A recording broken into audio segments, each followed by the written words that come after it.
First King, chapter 21. Seizure of Naboth's vineyard.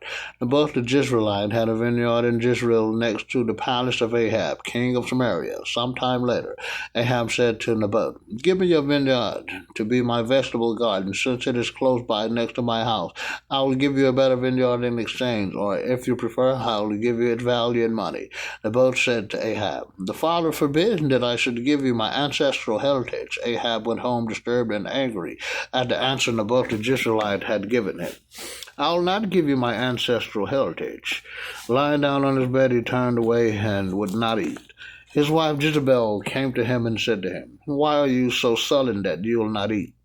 He answered her, "Because I spoke to Naboth the Jezreelite and said to him, 'Sell me your vineyard, or if you prefer, I will give you a vineyard in exchange.' But he said, 'I will not give you my vineyard.'" Jezebel his wife said to him, "What a king of Israel you are! Get up, eat and be cheerful. I will give you the vineyard of Naboth the Jezreelite." So she wrote letters in Ahab's name, and having sealed them with his seal, sent them to the elders and to the nobles who lived in the same city with Naboth. This is what she wrote in the letters. "Proclaim a fast and set Naboth at the head of the people. Next, sent two scoundrels opposite him to accuse him. You have cursed God and king. Then take him out and stone him to death." How his fellow citizens, the elders of the nobles of the peoples, dwelt in the city, did as Jezebel had ordered in the letters she sent them. They proclaimed a fast and set Naboth at the head of the people. Two scoundrels came in and sat opposite Naboth, and the scoundrels accused him in the presence of the people. Naboth had cursed God and king, and they led him out of the city and stoned him to death. Then they sent word to Jezebel, "Naboth has been stoned to death." When Jezebel learned that Naboth had been stoned to death, she said to Ahab, "Go take possession of the vineyard of Naboth the Jezreelite, which he refused to sell you, because Naboth is not alive, but dead." When Ahab heard that Naboth was dead, he started out on his way to the vineyard of Naboth the Jezreelite to take possession of it. Prophetic condemnation. Then the word of the Father came to Elijah the Tishbite, "Go down and meet Ahab, king of Israel, who is in Samaria. He will be in the vineyard of Naboth, where he has gone to take possession. Tell him, 'Thus says the Father, after murdering, do you also take possession?' And tell him, 'Thus says the Father, Most High, who I am. In the place where the dogs licked up the blood of Naboth, the dogs shall lick up your blood too."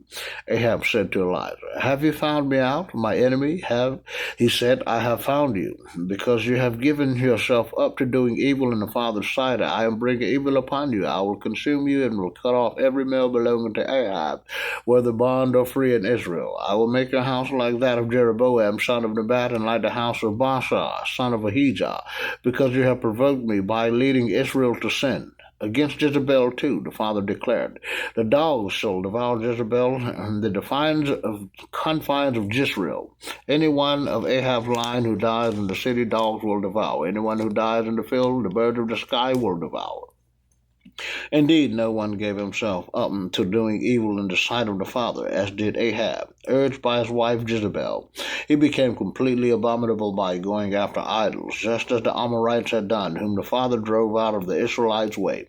When Ahab heard these words, he tore his garments and put on sackcloth over his bare flesh. He fasted, slept in sackcloth, and went about subdued. Then the word of the Father came to Elijah the Tishbite, "Have you seen how Ahab has humbled himself before me? Since he has humbled himself before me, I will not bring the evil in his time. I will bring the evil upon his house in his son's time." Chapter 22.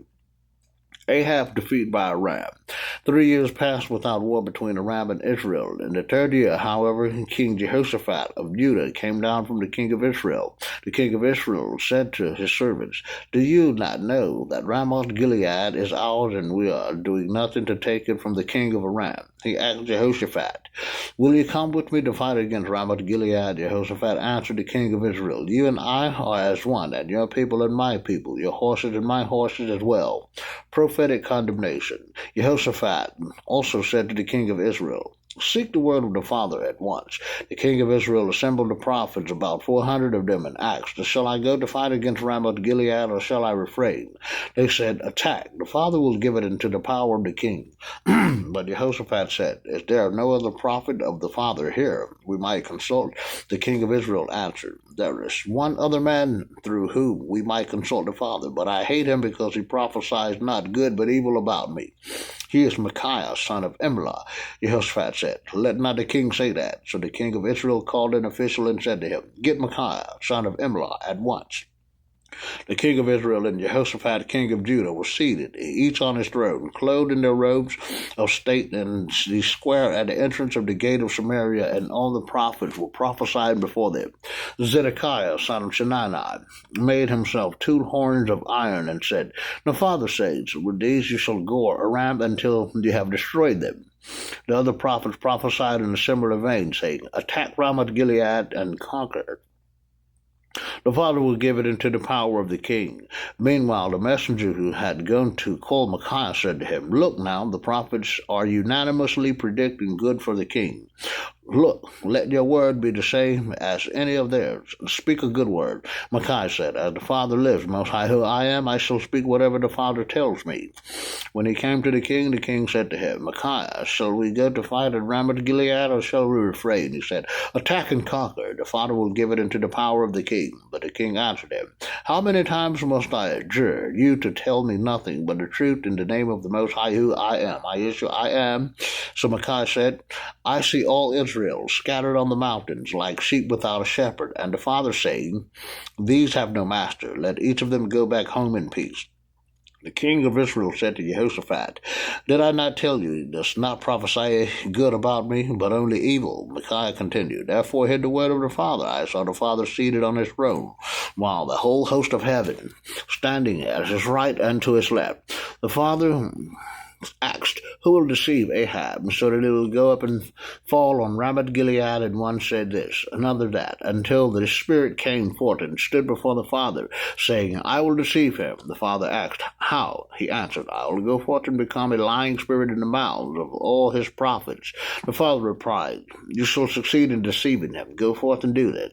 So now the Father has put a lying spirit in the mouth of all these prophets of yours. The Father himself has decreed evil against you.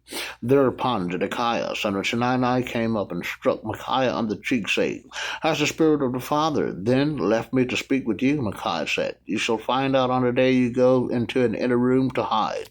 The king of Israel then said, Seize Micaiah and take him back to Amon, prefect of the city, and to Joash, the king's son, and say, This is the king's order. Put this man in prison and feed him scanty rations of bread and water until I come back in safety.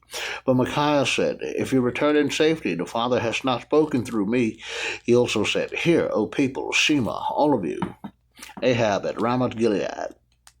The king of Israel and Jehoshaphat, king of Judah, went up to Ramoth Gilead, and the king of Israel said to Jehoshaphat, I will disguise myself and go into battle, but you put on your own robes.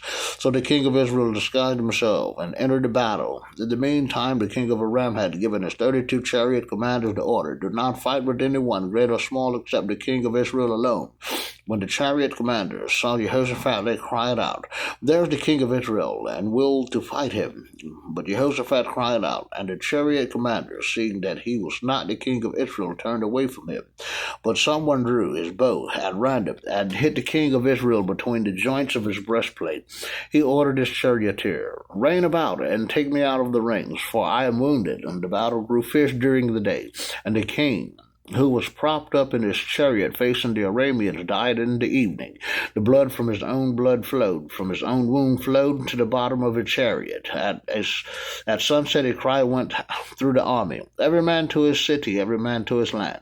And so the king died and came back to Samaria, and they buried him there. When they washed out the chariot at the pool of Samaria, the dogs licked up his blood, and prostitutes bathed there, as the Father had prophesied. The rest of the acts of Ahab, with all that he did, including the ivory house he built and all the cities he built, are recorded in the book of the Chronicles of the Kings of Israel.